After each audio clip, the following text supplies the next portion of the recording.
वाल्मिक कराडचा ताबा बीड पोलिसांकडून एसआयटीकडे। थोड्याच वेळात केस कोर्टामध्ये मकोका प्रकरणी सुनावणी होणार।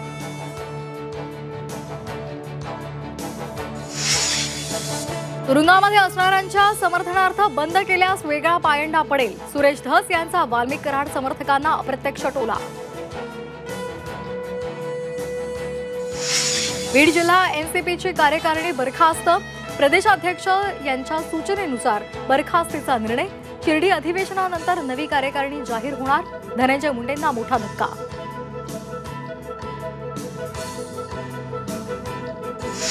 पंतप्रधान नरेंद्र मोदी यांच्या हस्ते मुंबईमध्ये आज युद्धनौका आणि पाणबुडीचं लोकार्पण होणार। महायुतीच्या आमदारांशी संवाद साधणार। दुपारी खारघरमधील इस्कॉन मंदिराचं लोकार्पण।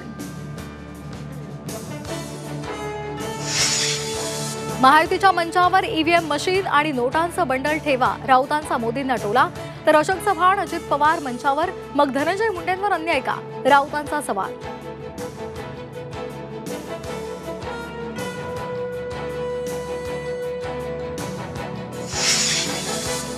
राष्ट्रवादीच्या 2 मंत्र्यांच्या निर्णयाला मुख्यमंत्री देवेंद्र फडणवीसांची स्थगिती। मुख्यमंत्र्यांच्या निर्णयामुळे अजित पवार नाराज। सूत्रांची झी 24 तासला माहिती।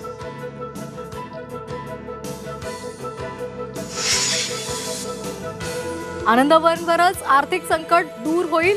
उपमुख्यमंत्री आणि अर्थमंत्री अजित पवार यांच्याकडून 3,08,00,000चा निधी तातडीने वितरित।